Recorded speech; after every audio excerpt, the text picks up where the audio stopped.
What happens when silence is broken by someone who refuses to look away? Watch closely.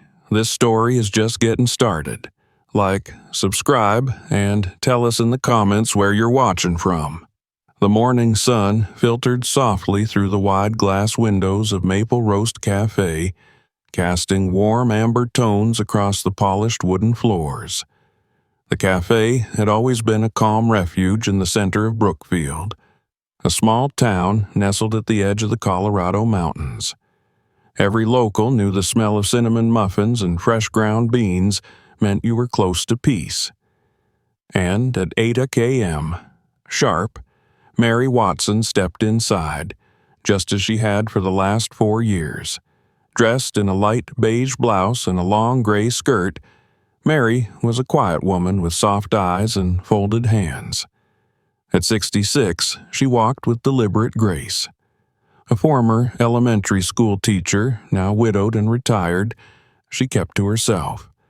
Most regulars in the cafe barely knew her name, but they recognized her presence, always at the same booth by the window, notebook open, coffee untouched until it cooled.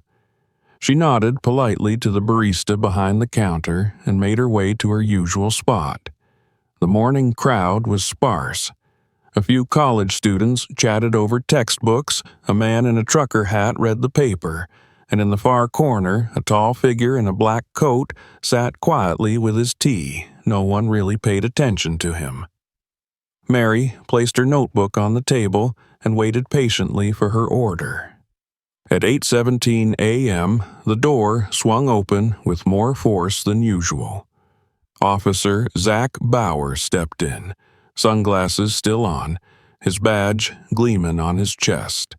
He was tall, athletic, and carried himself with a swagger that demanded attention. Zach wasn't new to Brookfield. He grew up in nearby Belmore and joined the local police force after barely scraping through the academy. Known for his controlling attitude and harsh ticketing, he wasn't feared, just tolerated. He glanced around the cafe, his eyes settling on the booth by the window. His jaw tightened slightly when he saw it was occupied. Without removing his sunglasses, he walked over. "You mind moving, ma'am?" His voice was flat, but there was a flicker of irritation behind it. Mary blinked and looked up. "Excuse me? That booth." Zach nodded at the seat across from her. "It's where I always sit. Been doing it every Thursday for a while." Mary gave a polite smile. "I come here every morning. For the last 4 years. I believe this seat's always been mine." There was a short pause. The barista had stopped pouring a cappuccino midstream. The cafe's ambient noise dipped. A pair of teenagers near the pastry case stopped mid-conversation, sensing the tension. Zach smiled, but it didn't reach his eyes. He reached forward, adjusted the position of Mary's coffee ever so slightly to make room for himself to pass. But then, he didn't move past. Instead, he leaned in closer and said, louder than necessary, "Guess it's time someone reminded you how things work around here." Before anyone could respond, before it registered that this was no longer a casual exchange, Zach picked up the coffee cup and slowly tilted it. The hot liquid poured directly onto Mary's chest, soaking her blouse instantly. The beige fabric darkened as the coffee spread. A sharp hiss escaped as it hit her skin, but no sound came from her lips. The cafe went silent. Not even a gasp, not even a scream, just the distant clink of a spoon falling to the floor and the low hum of the refrigerator behind the counter. Mary didn't cry. She didn't flinch. She looked at Zach directly, not with anger, not with fear, but with something deeper, recognition, as if she'd seen his type before, as if she had long stopped being surprised by men like him. In the far corner, the man in the black coat had been watching. He slowly rose from his seat. His movement was smooth, practiced. He approached the table, his expression unreadable. Every step he took brought an unsettling calm. "Sir," he said in a measured tone, "you need to apologize to this lady." Zach turned to him, incredulous. "You serious? Who the hell are you?" The man reached into his coat and pulled out a leather folder. He opened it, revealing a silver badge. "StevenSeagal," he said, "federal consultant, former deputy chief in Los Angeles, 7th Dan in Aikido." Zach scoffed. "What, you gonna hit me with some fancy move from the movies?" Steven didn't answer. He looked at Mary. "Are you all right?" She nodded faintly. "I will be." Steven gently touched her shoulder, then turned back to Zach. "Step away from her," he said. Zach's expression twisted. "You're making a big mistake, old man." He reached for his baton, but he never got the chance to use it. In a blink, Steven stepped in. With flawless control, he gripped Zach's wrist, twisted it into a lock, turned him, and brought him down onto the tiled floor. The movement was fast, efficient, and silent. No excessive force, just skill. Zach groaned, pinned face down, unable to break free. His baton clattered to the ground. A teenager in the back had already pulled out his phone and was recording. He captured everything. Zach's aggression, Mary's silence, Steven's intervention, and even the badge number glinting in the fluorescent lights. Steven stood tall and addressed the stunned cafe. "This woman was assaulted," he said. "That is not how a uniform should act. That is not how any man should act." Zach snarled. "You're gonna regret this." "No," Steven said, calm as ever. "You will." The video, only 38 seconds long, would hit social media within the hour. But inside the Maple Roast Cafe, no one thought about likes or shares. They just stared at Mary, still seated, blouse soaked, but spine straight, and she whispered, just loud enough for Steven to hear, "Thank you." He nodded. Justice begins somewhere. Outside, a breeze picked up. Inside, silence remained. The reckoning had begun. By 9:12 a.m., the first upload of the incident at Maple Roast Cafe had gone live. The video, shaky but clear, showed Officer Zach Bauer pouring hot coffee on a seated older woman, followed by a swift, efficient takedown by none other than StevenSeagal. Within 20 minutes, it had been reposted dozens of times across TikTok, Twitter, and Instagram. By 10 a.m., #Coffee Justice was trending in Colorado. By 10:30 a.m., it had crossed into national feeds. The footage was powerful, not because of what was said, but because of what wasn't. Mary Watson never screamed. She didn't fight back. She simply sat there in soaked clothes with dignity written across her face. The moment StevenSeagal stepped in, controlled the situation without unnecessary violence, and called out injustice, that was the moment the internet latched onto. One user wrote, "She didn't need to yell, the world did it for her." Another added, "StevenSeagal just gave us a real lesson in accountability, respect." At precisely 11:07 a.m., Captain Jordan Hill, Chief of Police in Brookfield, received a message from his assistant containing a direct link to the now viral clip. He had been in a strategy meeting with city officials discussing budget reallocations when he clicked on the video. His reaction was immediate. He stood up, closed his laptop, and left the room without a word. The staff could feel the shift in air. Jordan Hill was in his early 40s, a composed, well-spoken man who had earned his rank not through favors, but through resilience. He was also a former student of Mary Watson. She had taught him how to read, how to keep his cool when kids teased him about his stutter, and most importantly, how to hold on to his principles. By noon, Jordan was in his office, the blinds drawn, the video playing again and again. Every second only fueled the decision that was already forming in his mind. He called in internal affairs and ordered an emergency investigation into Officer Zach Bauer's conduct. Administrative leave was issued immediately. His badge, weapon, and access were suspended by 12:23 p.m. Meanwhile, the video continued to snowball. Morning news segments picked it up for their midday slots. Headlines screamed, "Elderly woman assaulted by officer, saved by StevenSeagal." Commentators across networks debated the optics, legality, and morality. Some questioned whether it would have gotten attention if Steven hadn't been there. Others asked how many incidents like this happened without cameras. Back at Maple Roast Cafe, Mary hadn't returned. She was resting at home. Her neighbor, a nurse named Denise, had driven her back after paramedics confirmed she had no serious burns. But emotionally, she was distant. She hadn't spoken much since she sat down on her couch.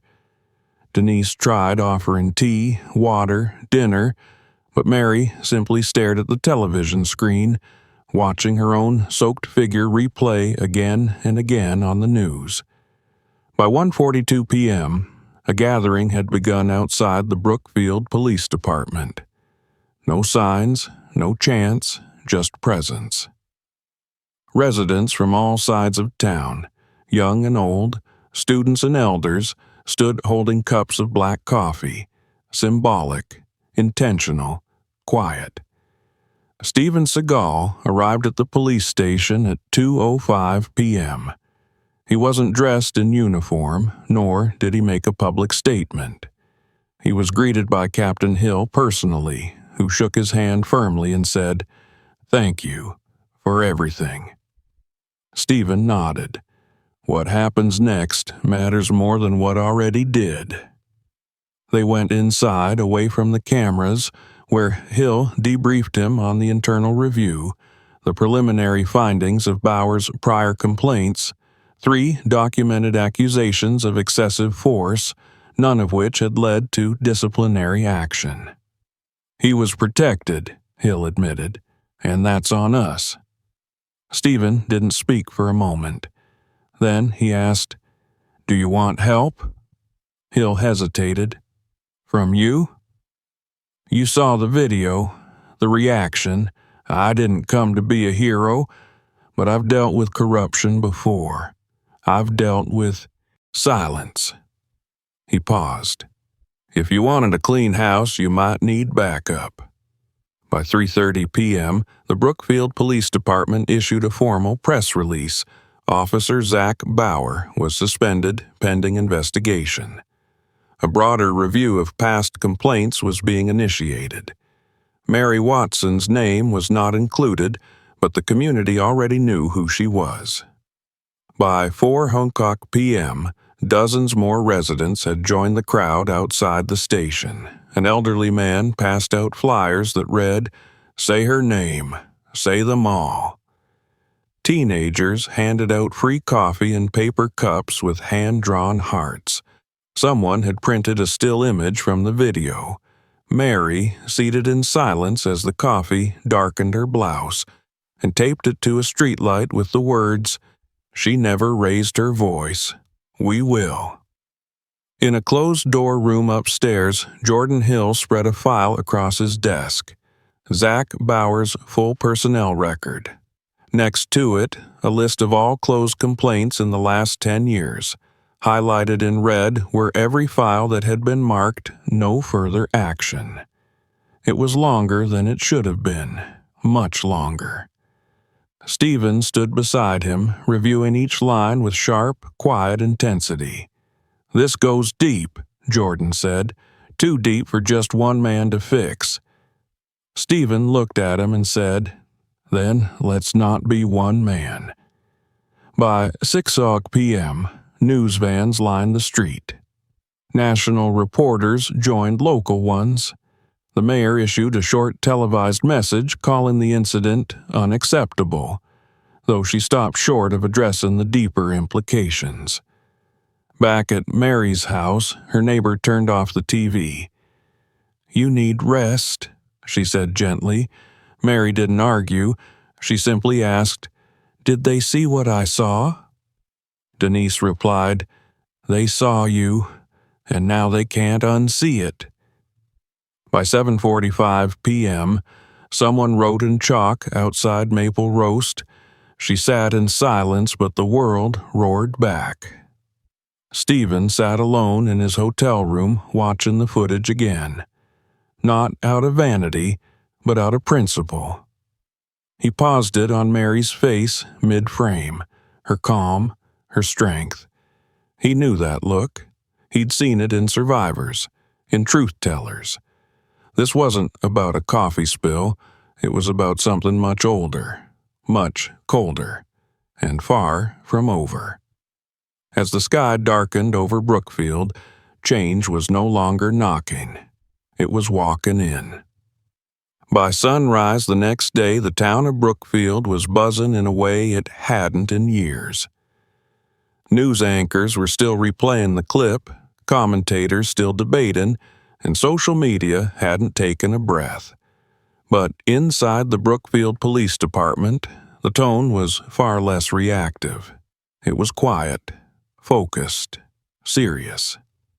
Captain Jordan Hill entered the building at 6:45 a.m. with a manila folder under his arm and StevenSeagal walking beside him.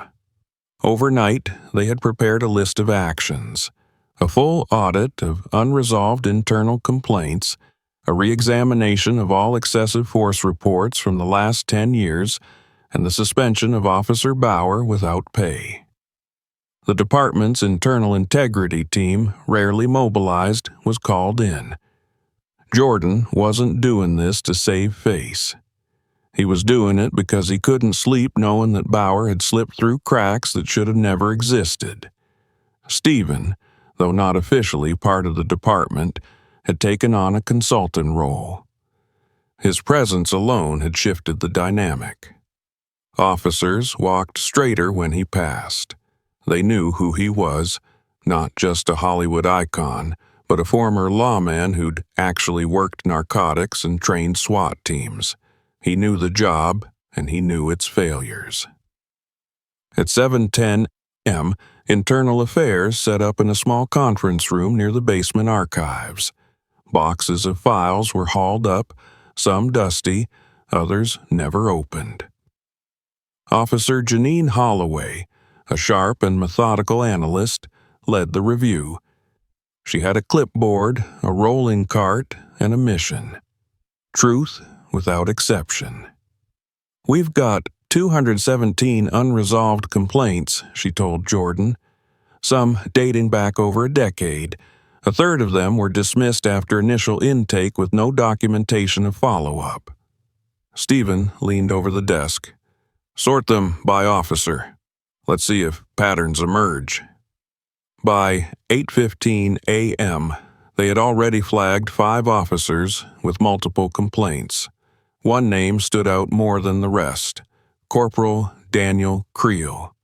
A veteran of the department, Creel had 12 years on the force, a clean public record, and a reputation for being tough but efficient. Yet his file was littered with accusations, use of excessive force, verbal abuse, questionable stops, all of them dismissed, all of them marked with the same 2 words, resolved internally. Steven studied the file, his expression hard. This guy didn't just get protected. He was insulated. At 9:30 a.m., Steven and Jordan reviewed footage from a 2017 dash cam. The file had been archived and nearly lost. It showed a late-night stop on a rural road.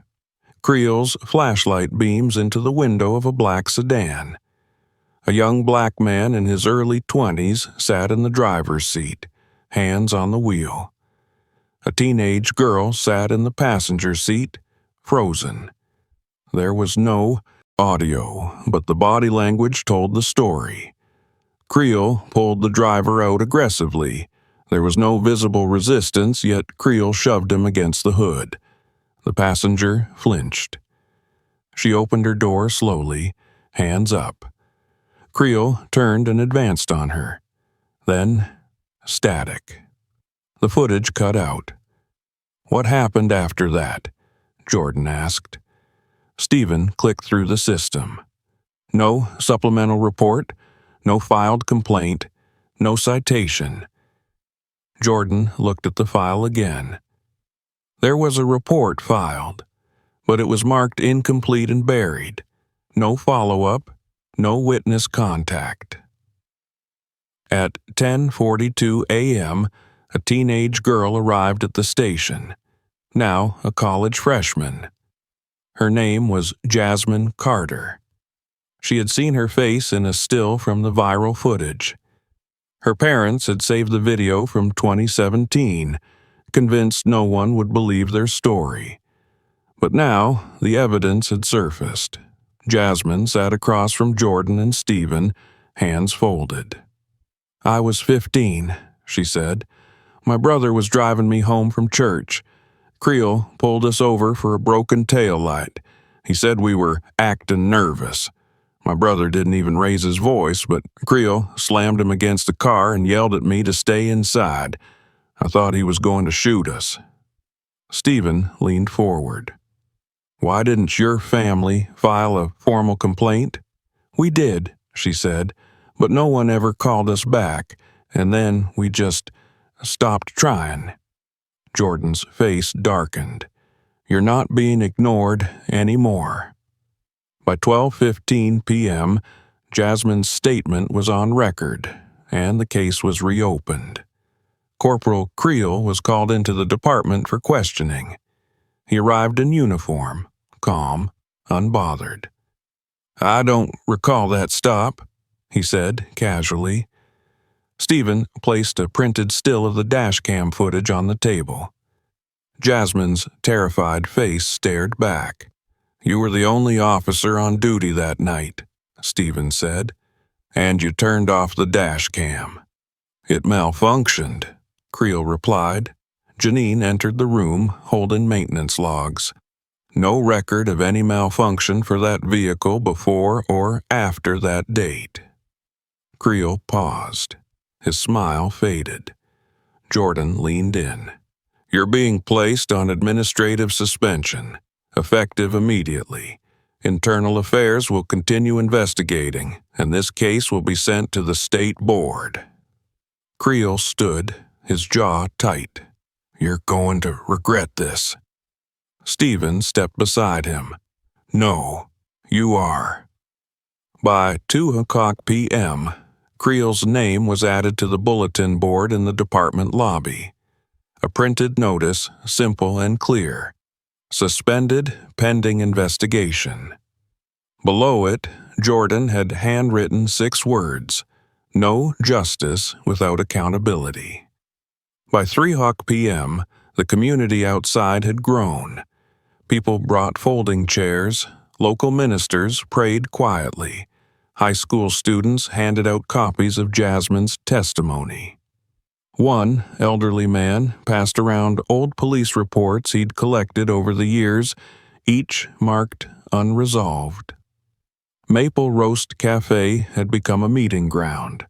Its windows now displayed photos of Mary, Jasmine, and others who had come forward. Someone had placed a sign inside that read, "We hear you now." That evening, a community forum was held at a nearby church. Jordan, Steven, and several officers attended. Jasmine stood at the front, holding a printed frame from the 2017 video. "My brother was bruised for days," she said, "and our story disappeared. But now people are finally listening."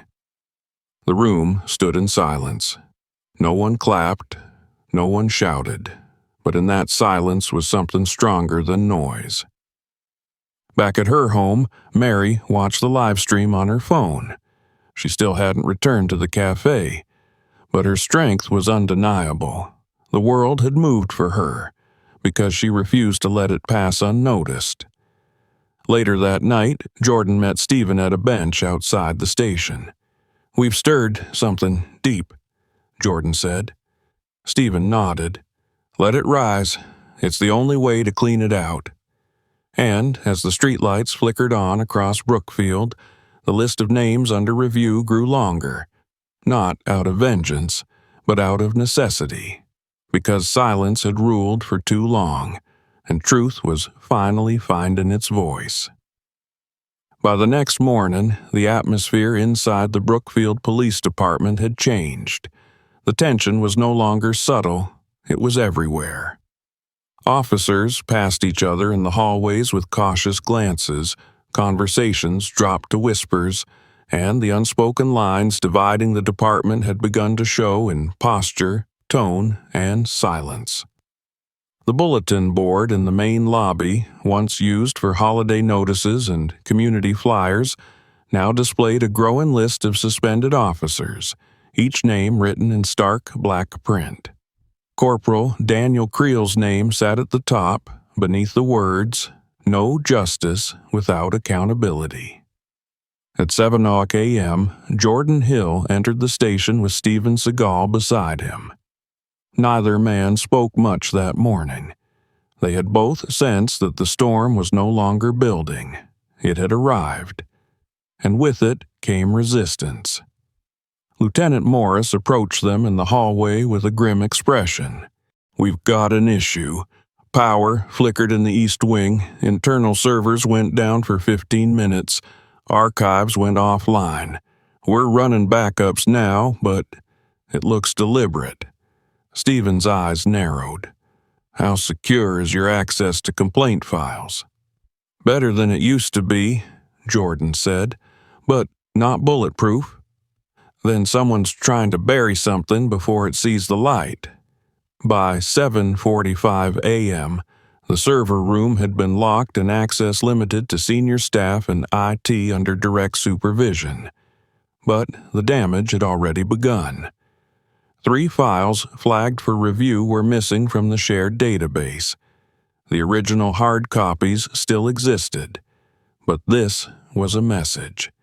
Someone inside was fighting back. At 9:00 a.m., an anonymous video surfaced on social media. It was a heavily edited clip of an internal meeting between Jordan and Steven, spliced and taken out of context. The video made it appear as though Jordan admitted to targeting white officers in a personal crusade. The caption read, "Brookfield PD. Justice or Witch Hunt." Within hours, local talk radio picked it up. Callers claimed political motives, reverse discrimination, and personal vendettas. By noon, the mayor's office was flooded with emails, half demanding support for Hill's efforts, the other half condemning him for destroying the force. At 12:15 p.m., Captain Harlan, an older, well-respected officer with nearly 25 years in the department, called a closed-door meeting of senior staff. Jordan wasn't invited, but word reached him fast. The discussion had centered on organizing a departmental petition for a vote of no confidence against the captain. Steven listened silently as Jordan explained. "They wanted to turn the department against me before I can finish cleaning house." "They're scared," Steven said. "You're exposing everything they've spent their careers protecting, intentionally or not. Should I be scared too?" Steven looked at him squarely. "Only if you stop." At 1:30 p.m., Officer Janine Holloway entered the captain's office with a report. "We've identified 3 officers accessing restricted files after hours. One used a shared admin login. The others haven't explained their activity. Should I pull their access?" "Pull it," Jordan said, "and flag them for review. Steven nodded in approval. "You're drawing the line. Keep drawing." At 2:00 p.m., outside the department, a new crowd gathered. But this time, the mood was different. Homemade signs appeared. "Keep politics out of policing. Let cops be cops. We support our officers." Local business owners who had once remained quiet were now showing public support for the older guard. Across the street, counter-protesters held photos of Mary Watson and Jasmine Carter. One woman carried a sign that simply read, "My silence ends here." Steven watched from a second-floor window. It's not just about this department anymore. It's becoming a battle for the town's soul.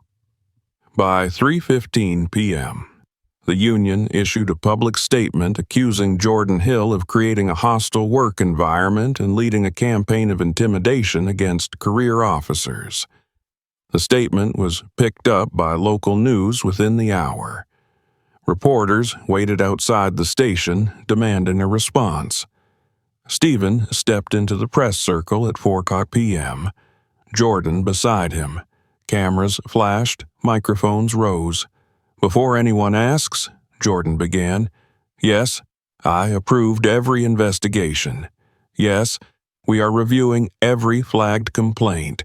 And no, I'm not apologizing for demanding accountability." A reporter called out, "Captain Hill, how do you respond to allegations that you're targeting officers unfairly?" Steven took the mic. "When misconduct is ignored, that's not fairness, it's complicity. We don't protect badges, we protect people. If that offends anyone, they're in the wrong line of work." Jordan added, "Accountability isn't anti-police. It's the foundation of policing. If we don't hold ourselves to a higher standard, we've already failed this community." By 5:30 p.m., inside the station, the atmosphere had grown colder. Officers who once nodded at Jordan now avoided his gaze. Some ignored Steven altogether. A few whispered about transfers. One sergeant turned in his resignation with a typed letter. "This is no longer the department I swore into." That evening, Mary Watson made a rare appearance on local television. She sat in a quiet studio, hands folded in her lap, voice steady. "I was humiliated in a place where I felt safe. But what followed, this awakening, it matters. Not just for me. For every person who's ever stayed quiet. It's time we stopped pretending justice is something you wait for."